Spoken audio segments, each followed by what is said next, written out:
Provérbios capítulo 5, verso de número 12. Então digas, como odiei a correção. Provérbios 5, 12. Como odiei a correção.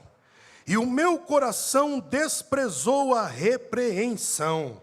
E não escutei a voz dos que me ensinavam, nem aos meus mestres inclinei o meu ouvido. Amém?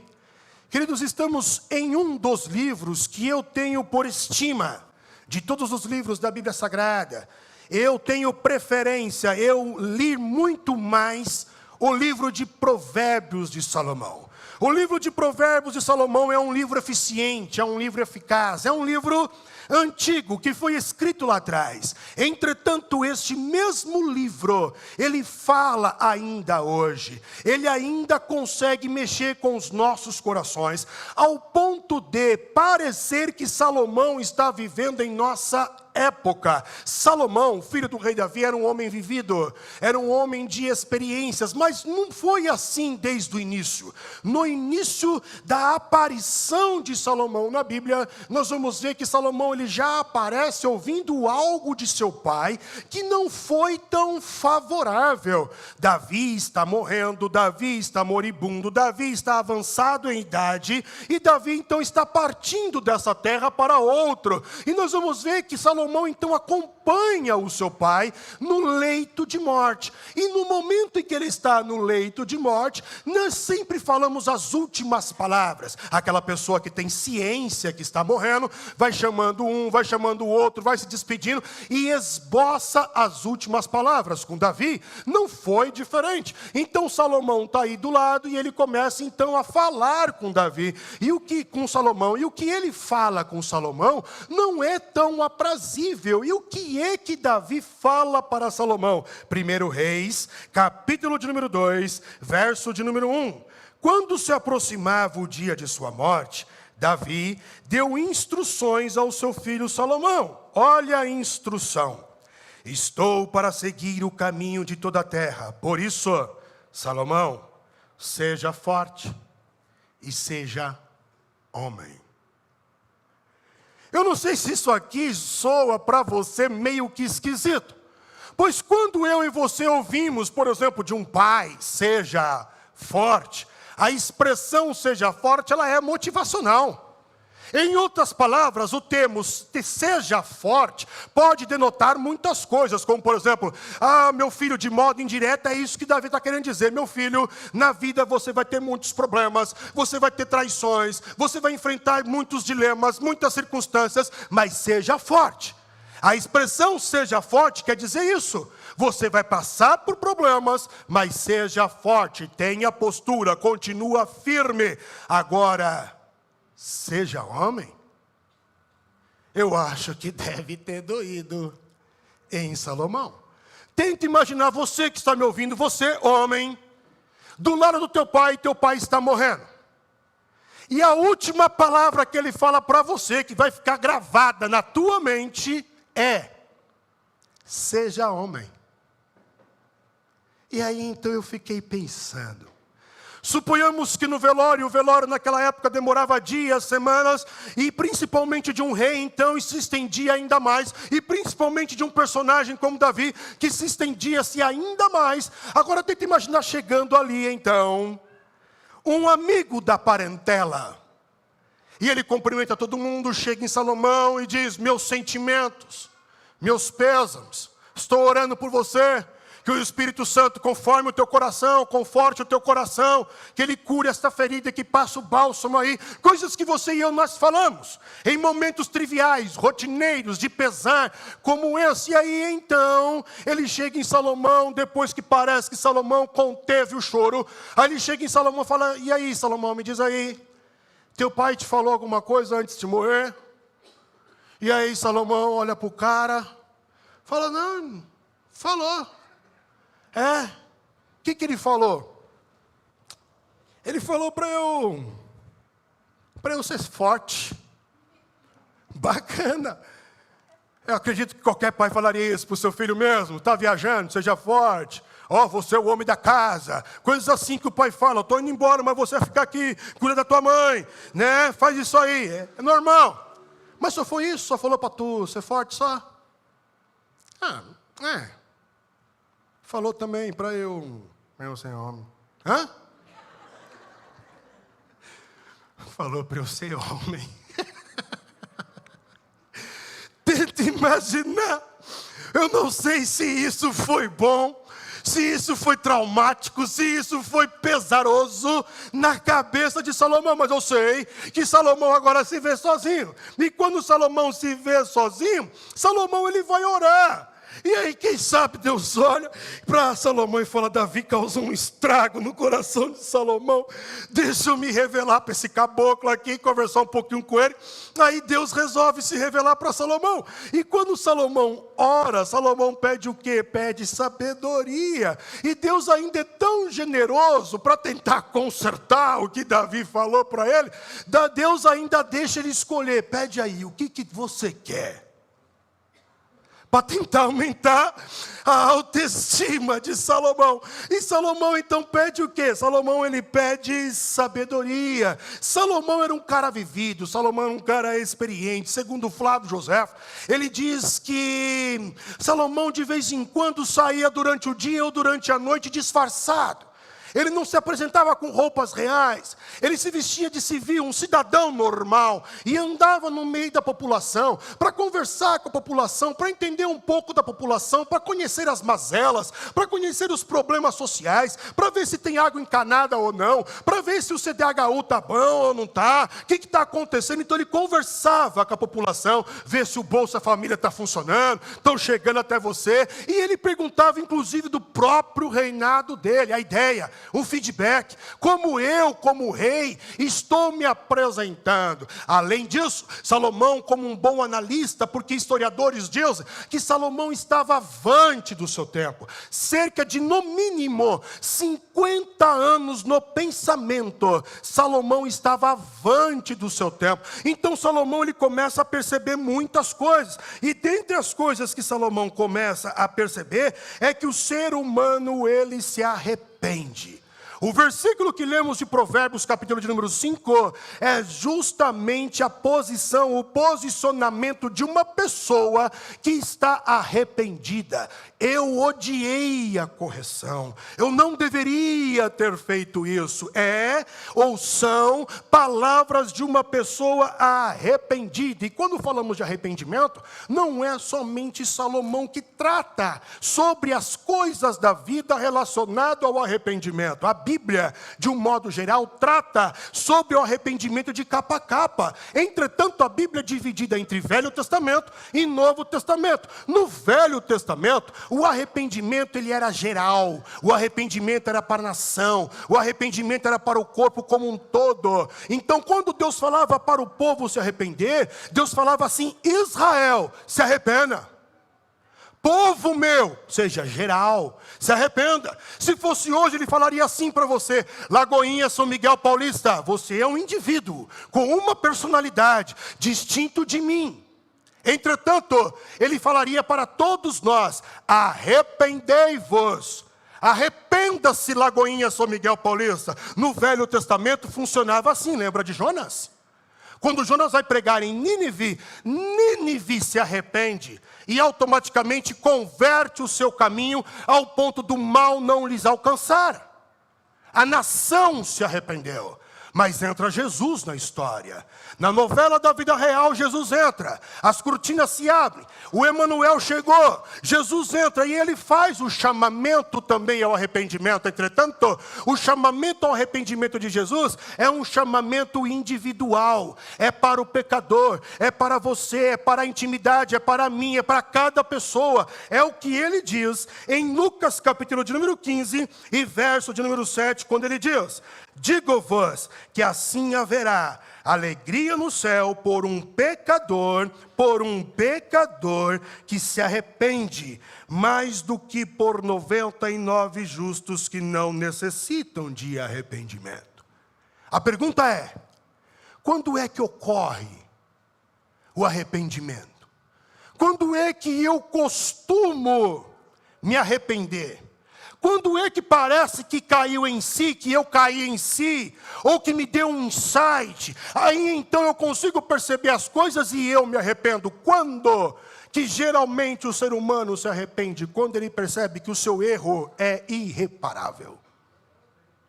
Quando ele percebe que aquilo que ele fez, a ofensa que ele cometeu, é praticamente irreversível. Partindo desse pressuposto, eu entendo que o arrependimento ele faz parte do universo ou do mundo da perda. Quando eu estou perdendo, é onde eu começo a paparicar, a mudar. A vida inteira vai pisando, vai ofendendo e vai machucando. Quando a pessoa começa a se defender, começa a silenciar, começa a fugir, começa a retrair, o outro começa a perceber que está perdendo, ele então tenta fazer de tudo para tentar reconquistar e se arrepende. Quando é que nos arrependemos? Quando você e eu temos o sentimento de perda. Aquilo que fiz é irreparável. Então eu fiquei pensando, algumas áreas que poderíamos imaginar de modo mais prático, o que ou onde ocorre o arrependimento e onde é que pode ocorrer o arrependimento. E acredito que você e eu, nós nos arrependemos, por exemplo, quando nós falamos muito. Quando falamos muito, a tendência é você também errar muito. E a tendência, errando muito, é também você se arrepender muito, pedindo perdão também de modo exagerado. É por isso que gosto de Salomão e por isso que gosto do livro de Provérbios. Olha o que escreveu Salomão em Provérbios capítulo 10, verso de número 19. Este texto você tem que colocar no Instagram, no Facebook, no status do WhatsApp, colocar com marca-texto, com marca-página, salvar aí, colocar em negrito, colocar ele com fonte maior. Olha o que escreveu Salomão e veja se isso não é real para os nossos dias. Na multidão de palavras, há transgressão. Na multidão de palavras, há transgressão. Mas o que modera os seus lábios, o que sabe controlar a língua, ele diz, é sábio. Quanto mais você fala, mais você tende a errar.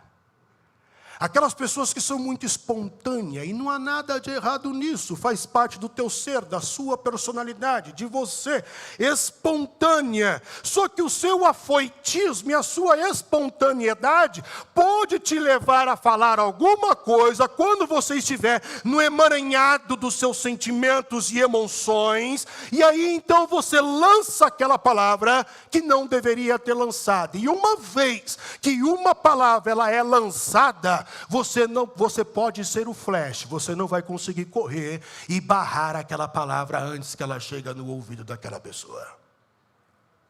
É por isso que Salomão, escrevendo em Provérbios capítulo 12, verso de número 18, Salomão diz, há alguns que falam como espada penetrante, só abre a boca para poder mutilar, acabar com as pessoas.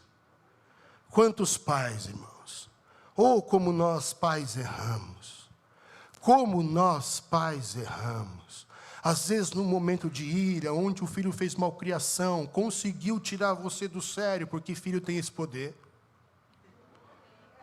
filho tem esse poder, de te tirar do sério. Entretanto, o mais forte é tu, o mais forte sou eu, nós somos os pais, senão o papel teria que estar invertido. E aí então você e eu que somos, entre aspas, o mais forte, nos deixamos levar pela emoção e de repente falamos algo que não devia. Você não tem futuro não, você é um peso. Começamos a proferir palavras como espadas penetrantes que vão cortando e dilacerando a alma, o psicológico, emocional das pessoas que nós mais amamos.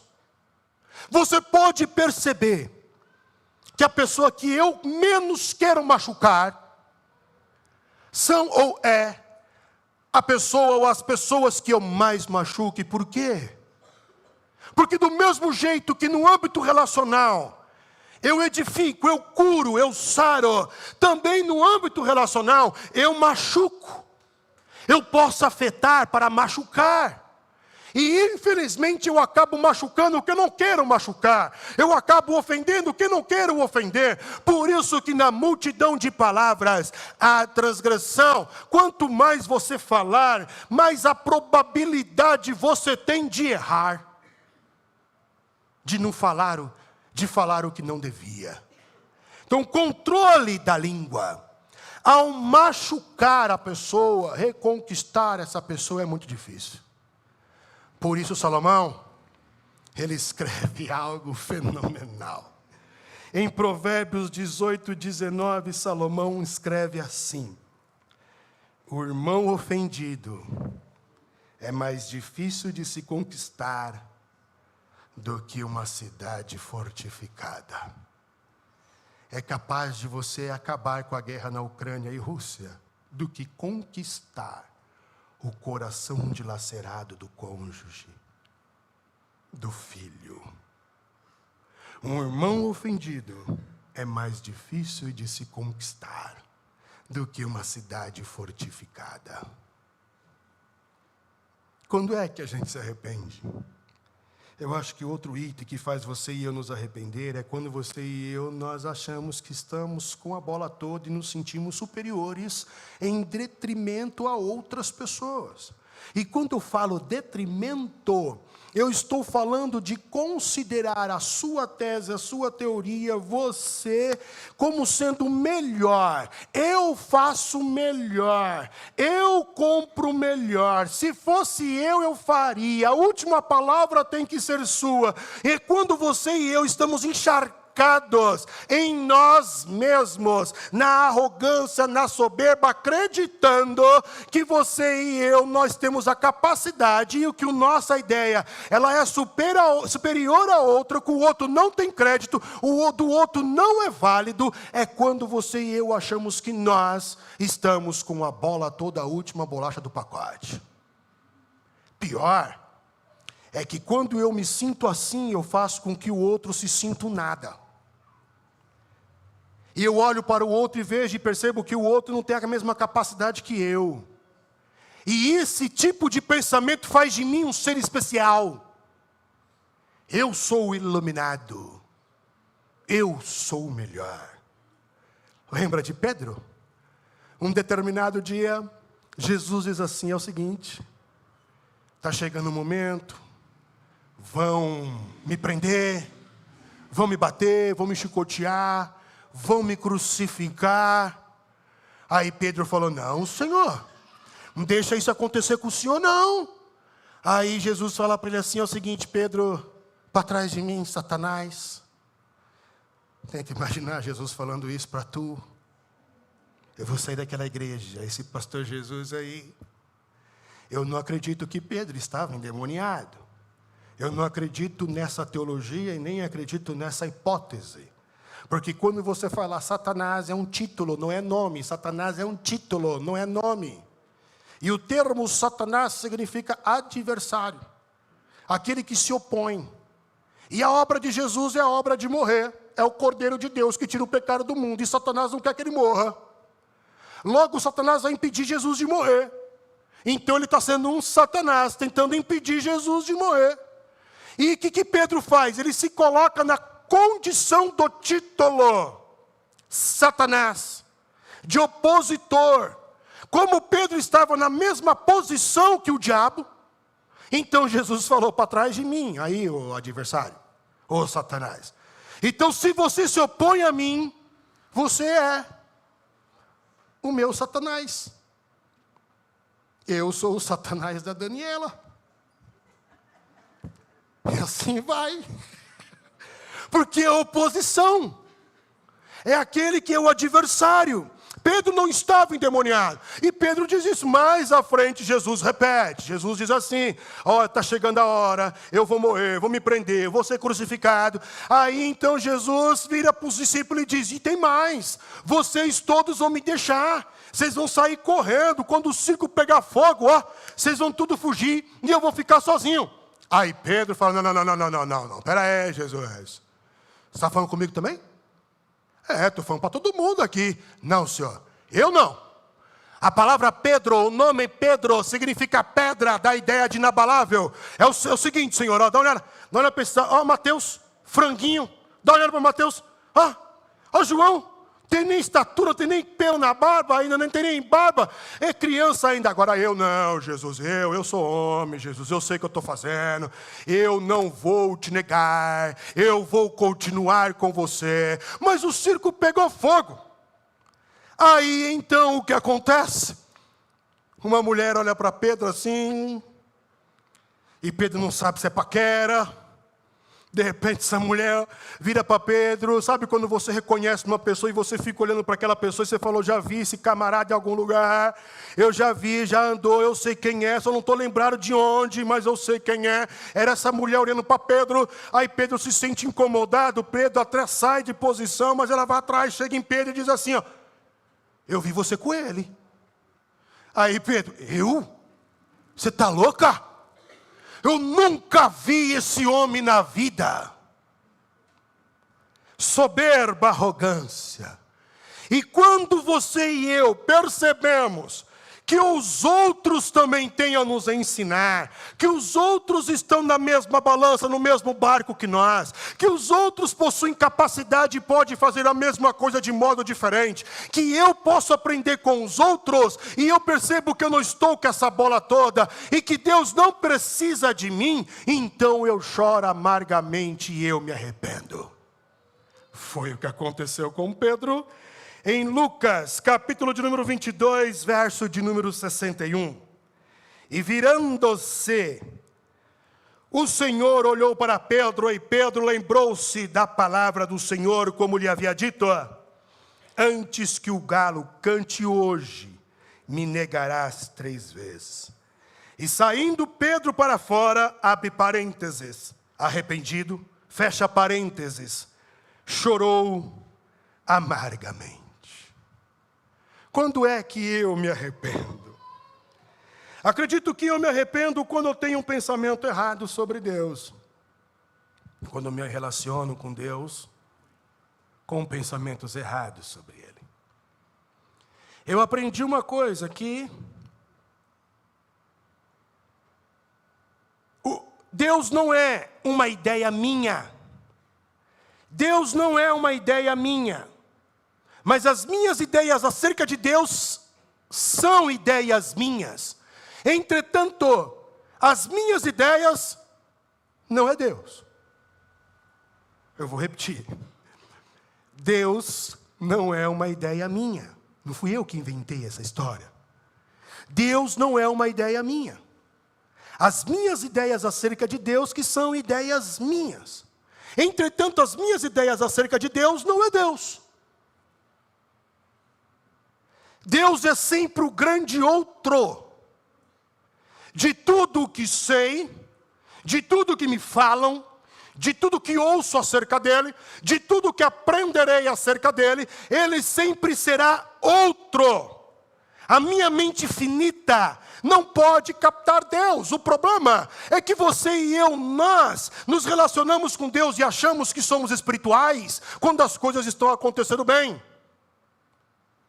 Então eu estou próximo de Deus, quando Deus está próximo de mim, quando as coisas estão acontecendo, está tudo perfeito, tudo redondo, a conta está recheada, eu não tenho problema de saúde, eu estou são, nada de ruim acontece. Mas se acontecer uma provação, uma tribulação, algum problema, então eu pequei, eu estou em erro. Qual é o meu pecado? Deus me revela que eu não estou percebendo, eu estou debaixo de maldição, e nós achamos que a bondade de Deus está pautada na meritocracia. Pensamento errado acerca de Deus. E Jó era assim. Olha o que está escrito em Jó, capítulo de número 42, verso de número 2. Sei que podes fazer todas as coisas e nenhum dos teus planos pode ser frustrado.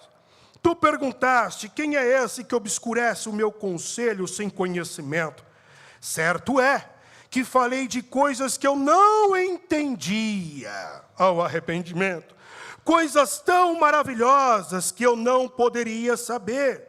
Tu disseste, Agora escuta e eu falarei. Vou fazer-lhe perguntas e você me responderá. Meus ouvidos já tinham ouvido ao teu respeito, mas agora os meus olhos te viram. Por isso, menosprezo a mim mesmo, arrependimento, e me arrependo no pó da cinza. Pensamento errado. Por que Jó tinha um pensamento errado sobre Deus? Porque o livro inteiro é ele tentando descobrir o que está acontecendo com ele. Questionando Deus. E achando que Deus é injusto. Achando que Deus é negligente ao sofrimento dele. Ou achando que Deus fez dele um alvo. E aí é onde ele tenta se auto-justificar. E aí então Jó vem e diz, no capítulo de número 29, verso de número 11, todos os que me ouviam falavam bem de mim. Tipo assim, Deus, eu não estou entendendo, por que é que eu estou passando por essa provação, se eu sempre fui um bom menino? Todo mundo sempre fala bem de mim, me elogia. Na casa de meu pai eu era uma benção, como um pastor visitando as ovelhas. Eu faço jejum, eu oro, eu canto, eu dou cesta básica, eu sou um bom menino. Nunca matei, nunca roubei, nunca furtei, nunca lesei, nunca nada, Jesus. É o que Jó está falando aqui. Pois eu socorria, olha só. Pois eu socorria o pobre que clamava por ajuda. E o órfão que não tinha quem o ajudasse. O que estava à beira da morte me abençoava. E eu fazia regozijar-se o coração da viúva. A retidão era minha roupa, olha só. Eu era um modelo, Deus, olha só. Não tem mais santo do que eu na igreja. A minha veste é a retidão, meu parecer é justo. Por que é que eu estou sofrendo, Deus? Se eu sou um bom filho, é o que Jó está querendo dizer. Eu era os olhos do cego, os pés do aleijado. Eu era o pai dos necessitados e me interessava pela defesa dos desconhecidos. Eu quebrava as presas dos ímpios e dos seus dentes arrancava as suas vítimas. Sabe o que significa? Primeiro chapolim colorado foi Jó. É o que ele está falando aqui, ó. Eu quebrava as presas dos ímpios, ou seja, aconteceu um assalto ali, eu estou vendo, eu vou lá, dou um pau no assaltante e ainda recupero tudo que ele levou. É isso que Jó está falando. Eu quebrava as presas dos ímpios e dos seus dentes arrancava as suas vítimas. Super-herói, Jó, o J no peito. Por que eu estou sofrendo, Deus? Pensamento errado sobre Deus está se relacionando com Deus pautado naquilo que Deus pode ou não fazer, não sabendo distinguir que o amor de Deus não está pautado no que Ele faz ou no que você faz. Ele te ama. E quando é que Ele nos amou? Paulinho foi claro em Romanos capítulo 5, verso de número 8, ele diz que Deus nos ama quando nós éramos ainda inimigos, pecadores, quando você estava torto, quando você está torto, todo cheio de pecado, todo cheio de problema, todo cheio de dúvida. É neste momento que Ele começa a te amar, que Ele começa a te atrair. Ele te amou quando você era inimigo dEle. Não está pautado em você ter, Deus me ama. Eu não tenho, Deus não me ama. Eu estou doente, Deus não me ama. Deus é bom em todo o tempo. Não há oscilação em Deus. Deus é bom em todo o tempo. Deus é amor em todo o tempo. Esse erro de interpretar Deus errado, Israel cometeu. Israel achava que pelo fato de Deus ter tomado a iniciativa de ter tirado ele do Egito, Deus tinha também a obrigação de não deixar faltar nada para eles. Nada. Esse mesmo erro a igreja comete. E quando é que a igreja comete esse erro de entender que o amor de Deus está pautado em ter e não ter? Quando nós fazemos campanha. Porque quando fazemos campanha, O processo por trás da campanha funciona assim: eu faço aqui para o Senhor me dar ali. É por isso que eu estou fazendo isso tantos dias, deste modo, para que o Senhor me dê ali. Em outras palavras, eu estou colocando Deus numa obrigação de fazer algo por mim. E aí você não recebe. E aí você questiona Deus. Mas eu me sacrifiquei dando um de Jó. E aí Deus olha para você e fala: o que foi? Eu te pedi? Eu te pedi para deixar de comer a parmegiana naquele dia? Eu pedi para você ficar a noite inteira em claro, sabendo que o teu filho não dorme em tempo nenhum, e que tu trabalha, e que tu estuda, eu te pedi. O que é que Deus pede? O jejum de nós mesmos. O que é que Deus pede? Obediência. Como você e eu não obedecemos, para tentar reparar o nosso erro, o que a gente faz? Sacrifica. Achando que o nosso sacrifício vai reparar o nosso erro. Mas por que tu tem que se sacrificar para reparar algum erro, se todo o erro foi cravado na cruz do Calvário? Por quê? Deus não está aqui pedindo o sacrifício de ninguém. Campanhas parte do pressuposto da meritocracia.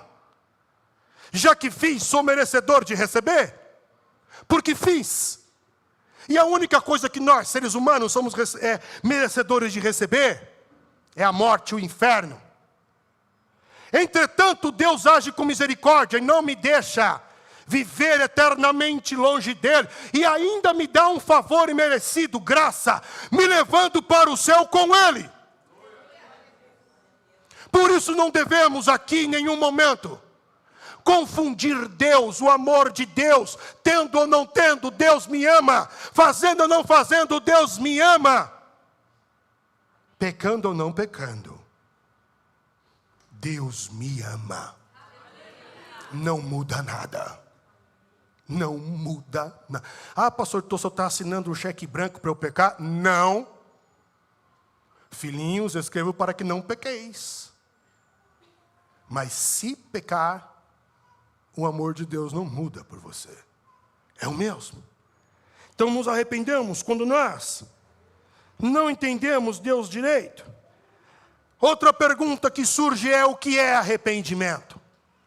Arrependimento, ele é um peso, um pesar. De fato é um peso que nós sentimos depois da ofensa, depois de ter machucado, de ter feito algo errado. Então vem aquele peso, é um peso. Entretanto, este peso, ele é verdadeiro, ele é sincero.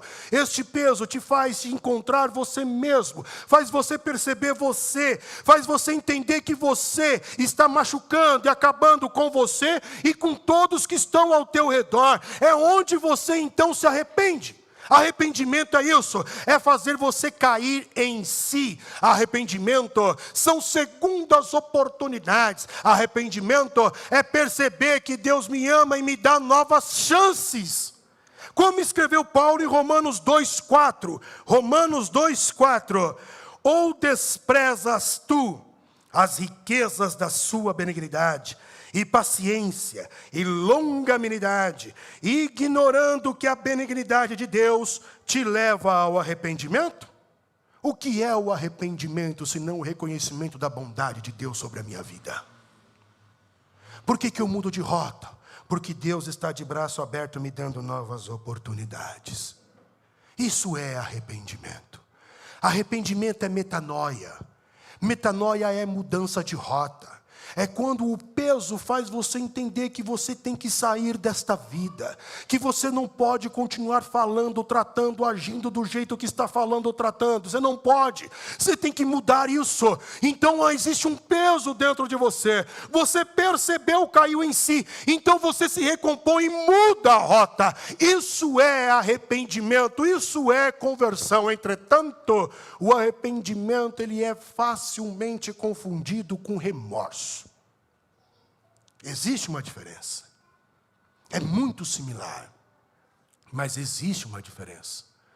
O remorso é uma tristeza profunda que te paralisa, inibe você de continuar, faz com que você não tenha mais vontade de viver, porque o remorso traz sobre a tua vida um sentimento de culpa, onde você não consegue perceber saída, onde você não consegue perceber esperança, onde você não consegue perceber o amor ou novas oportunidades. Você não consegue, isto é remorso. O arrependimento é uma porta aberta para te dar oportunidade de fazer diferente enquanto há tempo. De ser diferente enquanto há tempo. Judas sente remorso, não encontrou saída e deu cabo da vida.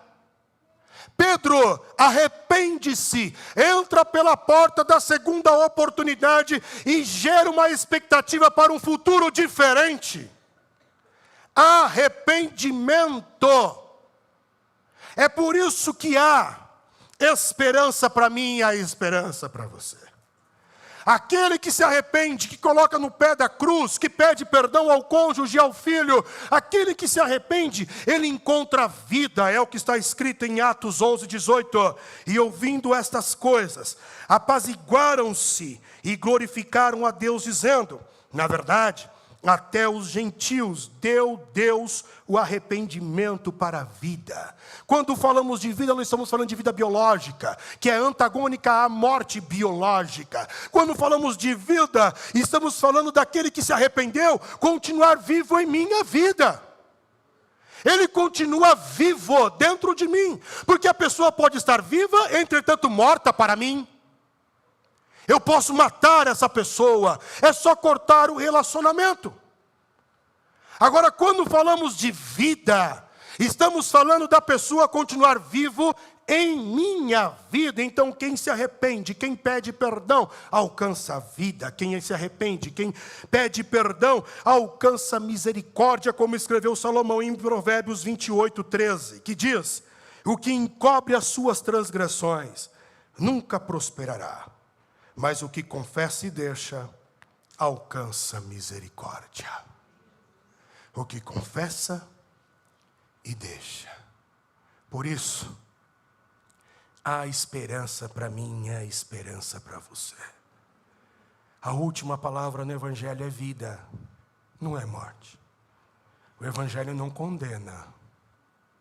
O Evangelho mostra quem eu sou.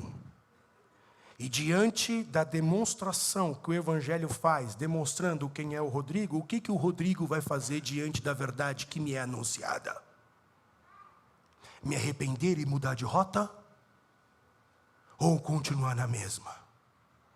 O Evangelho não condena ninguém. O Evangelho mostra quem eu e quem você de fato é. Mas há esperança. Porque em João, capítulo de número 8, verso de número 36, João, o apóstolo amado, escreveu que: se o Filho vos libertar, verdadeiramente sereis livres. Essa culpa vai sair do teu ombro hoje, irmão. No nome de Jesus. Este fardo pesado que impede você de progredir, que sempre fica batendo, que a psicologia chama de fantasmas. Os fantasmas vão aparecendo no decorrer da sua vida, da sua história. Eles vão vindo e vêm para te atormentar. Esta culpa está repreendida, porque a Bíblia diz que Jesus fez tudo novo. Há esperança para mim, há perdão para mim. A questão é: qual é o mecanismo, a ferramenta usada pelo Espírito Santo para fazer com que você e eu, nós nos arrependamos? O que é que o Espírito Santo usa para fazer você e eu nos arrepender? O que ele usa é o que eu e você conhecemos como consciência. A consciência, ela pode ser definida como o ser que está dentro de mim que não é eu. Eu vou repetir. A consciência pode ser definida como o ser que está dentro de mim que não é eu. É mais ou menos assim: quem é o ser que não é o universo, que é maior que o universo? Deus. Nós chamamos de Deus. Então o que é a consciência? É o ser que está dentro de mim, que não sou eu. Isso me faz lembrar de Joana d'Arc, quando ela luta a Guerra dos 100 Anos para libertar a França da opressão e da escravidão. Ela então começa a levantar o exército e luta pela independência, pela libertação da França, só que ela é caçada. Ela é presa. Ela vai a julgamento. E aí o inquisitor fala para ela se retratar, e ela diz que não vai se retratar. E por que é que você não vai se retratar? Você está prestes a morrer. Eu não vou me retratar porque eu ouvi a voz de Deus. O inquisitor então vira para ela e diz assim: não, você não ouviu a voz de Deus, você ouviu a voz da tua consciência. E ela diz: é justamente isso. É assim que Deus fala comigo. Segundo um filósofo francês, a consciência é o cordão umbilical. Do mesmo jeito que o cordão umbilical biológico me faz lembrar que eu vim de outro ser biológico, que eu tenho DNA, cromossomos de outro ser biológico, que eu fui alimentado, que eu tenho parentela de outro ser biológico. A consciência é o cordão umbilical da alma, que me faz lembrar que eu também vim de outro ser. Então, quando a consciência está falando, é o mecanismo pela qual o Espírito Santo está usando para fazer você se arrepender. Por isso que eu oro, irmão. Eu oro para que você entenda que muito mais do que essa espiritualidade que se é apregoada, onde parece que Deus ele não fala com a consciência, fala de outro modo, que você possa perceber que Deus fala com você. Deus fala com você, usando a sua consciência.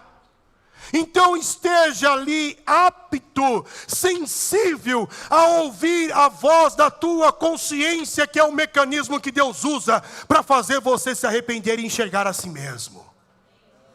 Eu oro para que você e eu peçamos perdão. Eu oro para que você e eu, se porventura a pessoa que você ofendeu, que você machucou sem querer, está ao teu lado, que você peça perdão aqui e agora. Eu oro para que você permita com que o perdão de Deus entre e inunde a tua vida. Porque às vezes liberamos perdão para o outro, mas não sabemos liberar perdão para nós mesmos. Eu oro para que você lance a tua ansiedade sobre Ele, Jesus Cristo, porque Ele tem cuidado de vós. Eu oro para que tu creia que a cruz de Cristo é o único sacrifício e não precisa de outro. Não precisa de outro. Eu vou repetir: não precisa de outro sacrifício. O sacrifício de Cristo basta. É o que escreveu o escritor de Hebreus. Deus acabou com esse negócio de sacrifício. O sacrifício de Jesus basta e nos purifica de todo o pecado. Eu oro para que você pegue essa culpa e expulse ela da tua vida. Porque quem está em Cristo, nova criatura é. Todas as coisas velhas se passaram, eis que tudo se fez novo. Nenhuma condenação há para os que estão em Cristo Jesus, que não andam segundo a carne, mas andam segundo o Espírito. O Espírito Santo está aqui, o regenerador, regenerando a tua vida, regenerando a tua consciência. Mas arrependa-se, peça perdão, não tenha medo, não precisa encontrar palavras, não, irmão. Que a gente acha que precisa encontrar palavras para falar com Deus. Excelentíssimo Senhor, mestre exaltado, majestoso, poderoso. Para com isso. Isso aí é coisa de homem. E isso aí é coisa de religião. Teu Deus é o teu Pai. Pai, senta aqui.